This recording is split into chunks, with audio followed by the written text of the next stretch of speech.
ओडिशा में बीजेपी की सरकार बनते ही दोषियों के हौसले बुलंद हो गए हैं। 25 साल पुराने मामले में एक दोषी ने सुप्रीम कोर्ट का दरवाजा खटखटाया और अपनी रिहाई की मांग की है। अब दोषी की इस मांग की टाइमिंग पर सवाल उठे थे। आखिर क्यों घिर गई ओडिशा की सरकार और क्यों उठने लगे हैं सरकार पर सवाल? जानने के लिए देखिए ये रिपोर्ट। ओडिशा में नवीन पटनायक का 24 सालों का किला ढहा और बीजेपी की सरकार बन गई। अब जानकार कह रहे हैं कि बीजेपी राज्य को संभाल नहीं पा रही है। ये आरोप अब और भी ज्यादा गहरे हो गए हैं और इसकी वजह है 25 साल पुराना एक मामला। दरअसल 1999 में ग्राहम स्टेन्स और उनके 2 नाबालिग बेटों की जान लेने वाले दोषी दारा सिंह ने अपनी रिहाई की मांग की है। उसने 25 साल से ज्यादा वक्त जेल में बिताने के आधार पर उम्र कैद की सजा माफ करने की गुहार लगाई है और अब सुप्रीम कोर्ट ने ओडिशा सरकार से उसकी सजा माफी याचिका पर 6 हफ्तों में फैसला लेने को कहा है।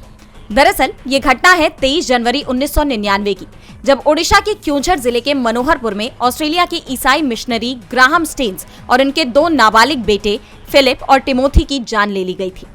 रविंद्र पाल उर्फ दारा सिंह को इस मामले में दोषी पाया गया। उसे निचली अदालत ने फांसी की सजा दी थी। 2005 में ओडिशा हाईकोर्ट ने उसे उम्र कैद में बदल दिया।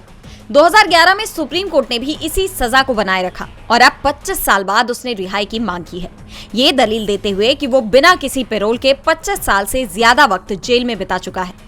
पूर्व प्रधानमंत्री राजीव गांधी की जान लेने के मामले में दोषी पेरारेवलन को भी सुप्रीम कोर्ट ने इसी आधार पर रिहा किया था और अब दारा सिंह की याचिका पर 9 जुलाई 2024 को सुप्रीम कोर्ट ने ओडिशा सरकार को नोटिस जारी किया था। अब जस्टिस मनोज मिश्रा और केवी विश्वनाथन की बेंच ने कहा है कि राज्य सरकार 6 हफ्तों में उसके आवेदन पर फैसला ले और कोर्ट को इसकी जानकारी दे।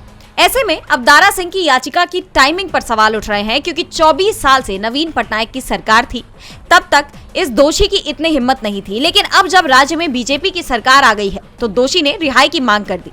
ऐसे में सवाल ये भी है कि क्या ये कदम उसने किसी की शह पर उठाया है?